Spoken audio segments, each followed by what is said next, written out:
Durante la Segunda Guerra Mundial, el Ejército Rojo de la Unión Soviética fue considerado una poderosa maquinaria de músculo, sangre y metal que tuvo la capacidad de chocar frente a frente con las huestes de Hitler y no solo resistió, sino que empujó al lobo hasta su guarida, donde, acorralado, se quitó la vida. Si bien luego de este histórico conflicto las fuerzas soviéticas gozaron de una mayor infamia al convertirse en el potencial enemigo de Estados Unidos y la OTAN, es innegable que desde su creación hasta su desaparición han representado uno de los cuerpos más temidos de la Tierra. Lo cierto es que si revisamos atentamente el historial del Ejército Rojo, hallaremos relatos de enormes hazañas o estrategias magistrales, incluso en situaciones donde llevaban todas las de perder. Pero también encontraremos una extensísima cantidad de errores, insuficiencias y desaciertos. Muchos historiadores destacan a los generales soviéticos por ser implacables, mientras que otros los llaman carniceros, dispuestos a sacrificar una infinita cantidad de sus soldados simplemente en pos de la táctica de combate que creían adecuada. No obstante, esto también podría decirse de la estrategia norteamericana en Normandía, o la que ejecutó Alemania al invadir la Unión Soviética y que acabó con su mayor ejército diezmado. Estas contradicciones nos llevan a preguntarnos cómo era el entrenamiento y la preparación de los soldados del Ejército Rojo. Cuando hablamos de la Segunda Guerra Mundial y el rol que las fuerzas de la extinta Unión Soviética cumplieron durante el conflicto, debemos tener en cuenta varios factores. Para comenzar, es importante destacar que el entrenamiento de las tropas era realmente muy variado. En algunas batallas participaron soldados que se habían preparado previamente a 1940, mientras que tras la invasión por parte de los alemanes a las ciudades de los comunistas, en muchos casos los soldados fueron reclutados, armados y enviados a la guerra prácticamente sin formación. En una tercera instancia, tras la recuperación del territorio tomado por las huestes de Hitler y antes de avanzar sobre Berlín, la mayoría de los cuerpos de Stalin estaban compuestos por una mezcla de novatos y veteranos sobrevivientes. En sus orígenes, rastreables hasta la Revolución de Octubre de 1917, el Ejército Rojo se llamaba la Guardia Roja y era una milicia conformada por trabajadores armados con una menor cantidad de militares o policías que se habían unido al Partido Comunista. Nació con su nombre oficial en 1918 bajo el comando del comisario del pueblo para la guerra, León Trotsky,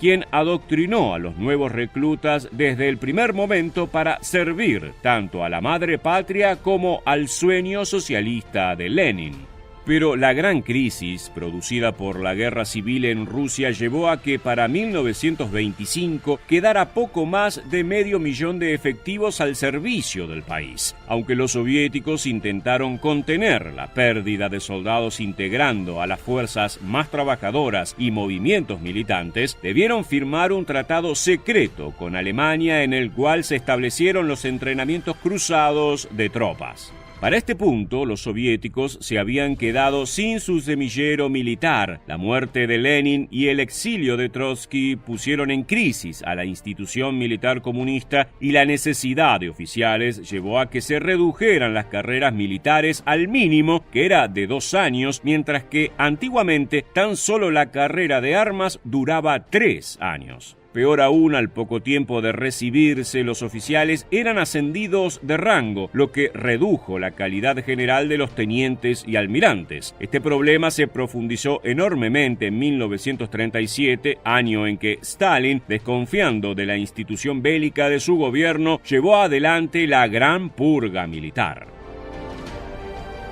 En un solo año se ordenó el aprisionamiento y en algunos casos la ejecución de 30.000 oficiales, entre ellos altos cargos del ejército. Cuando Alemania invadió a la Unión Soviética, encontró a un país carente de cargos militares, sin toma de decisiones y con un poder centralizado en la figura de Stalin, quien resultó ser un neófito en asuntos bélicos. Las tropas comunistas estaban mal preparadas, mal alimentadas y mal equipadas. Si bien el uniforme que vestían era el tradicional, en muchos casos debieron portar rifles antiguos de la Primera Guerra Mundial o del período revolucionario. A medida que Alemania avanzaba sobre las distintas ciudades soviéticas, aquellos soldados veteranos que habían recibido entrenamiento formal antes de 1941 comenzaron a morir y Stalin organizó una leva general para que los jóvenes soviéticos defendieran la nación.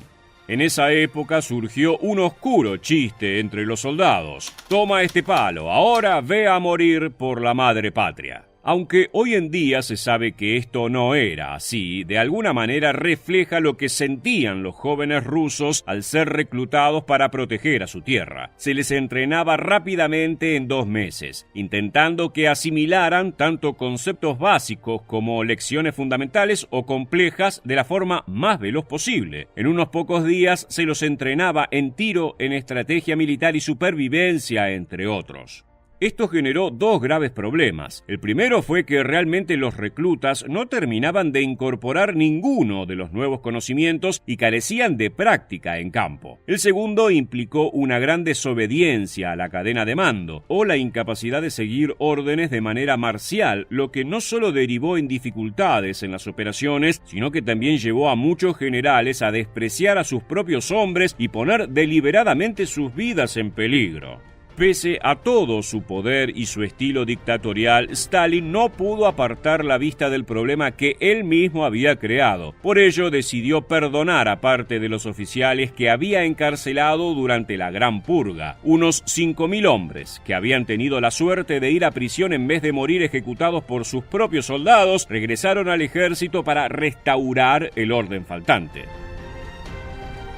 A esto se sumó la presencia cada vez más grande del mariscal Zhukov en la toma de decisiones. Zhukov brilló en su rol de organizador de la defensa en Moscú, que resultó relativamente efectiva, pero culminó en una exitosa contraofensiva que devastó a los invasores alemanes. Luego de esto sería recordado como un carnicero que estaba dispuesto a dar la vida de hasta el último de sus hombres con tal de que su estrategia funcionara. La razón detrás de esta terrible fama radica en 2 operaciones que él mismo impulsó: la captura del 6º ejército alemán en Stalingrado, que duró meses y costó la vida de millones de soviéticos, y la infame Operación Marte, también conocida como la picadora de carne de Yerset. En esta misión, Zhukov dirigió personalmente el ataque contra las tropas de Hitler que habían huido de Stalingrado y se refugiaban en Yerset. Tras la ofensiva habían muerto 70.000 soviéticos y 134.000 habían resultado heridos. Del lado alemán, las bajas alcanzaron las 40.000, pese a que su fuerza era casi 1/3 en relación a la de los soviéticos.